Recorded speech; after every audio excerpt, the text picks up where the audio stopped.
আগরতলা শহর এলাকার বেশ কিছু বাজারকে আধুনিক বাজার হিসেবে গড়ে তোলার উদ্যোগ গ্রহণ করা হয়েছে। এই উদ্যোগ বাস্তবায়িত করার লক্ষ্যে আগরতলা পুর নিগমের মেয়র বিভিন্ন বাজার পরিদর্শন শুরু করেছেন। সোমবার বর্ডার গোলচক্কর বাজার পরিদর্শন করেন মেয়র। পরিদর্শনকালে সঙ্গে ছিলেন আগরতলা পুর নিগমের কমিশনার ডক্টর শৈলেশ কুমার যাদব সহ অন্যান্যরা। এদিন সফরকালে সাংবাদিকদের মুখোমুখি হয়ে মেয়র জানান, বর্ডার গোলচক্র বাজার থেকে আধুনিকীকরণের উদ্যোগ গ্রহণ করা হয়েছে। যাবতীয় বিষয় খতিয়ে দেখতে এবং এখানকার ব্যবসায়ীদের সঙ্গে কথা বলতে তিনি এসেছেন। শীঘ্রই বর্ডার গোলচক্কর বাজার আধুনিকীকরণের কাজ শুরু হবে। বর্তমানে যারা এই বাজারে ব্যবসা করছেন তাদেরকে বাজারটি আধুনিকীকরণের স্বার্থে অন্যত্র এসব দিনের জন্য সরে যেতে হবে বলে জানিয়েছেন তিনি। এই ব্যাপারে তিনি ব্যবসায়ীদের সার্বিক সহযোগিতা আহ্বান করেছেন। আলটিমেটলি আমরা এটা ভাবনা নিই, ব্যবসা সমিতির যারা কথা বলা হয় যে যারা ব্যবসা করেন দীর্ঘদিন ধরে বাজারটা বলবো পরিকল্পনাবিহীনভাবে বাজার তৈরি করা হয়েছিল, কোনো রকম প্ল্যানিং ছিল না সঠিক।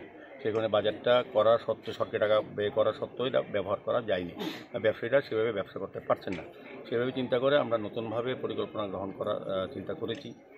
যেহেতু এখানে লাইট হাউস বিশাল প্রকল্প, এখানে কয়েক হাজার লোকের বাস হবে, তাদের প্রয়োজন পড়বে। আমাদের স্থলবন্দরে প্রায় দু দেশ থেকে বিদেশিরা এবং এখান থেকে যারা প্রায় 1000 লোক যাওয়া আসা করে তাদের কেনাকাটার একটা ব্যবস্থা করা দেওয়া। পাশাপাশি যারা এখানে দীর্ঘদিন ধরে ব্যবসা করছেন তাদেরকে সুন্দরভাবে ব্যবসার জায়গা তৈরি করা এবং যারা ক্রেতারা আসেন তাদের স্বাচ্ছন্দ্যে যাতে বাজার করতে পারে সেদিকে লক্ষ্য রেখে আমরা বাজারটাকে নতুনভাবে তৈরি করার চেষ্টা করি। সেই অনুযায়ী আজকে বিদ্যুৎ ইসলামিক কমিশনার সাহেবও আছেন, আমাদের সমস্ত আধিকারিকরা আছেন পৌর নিগমের।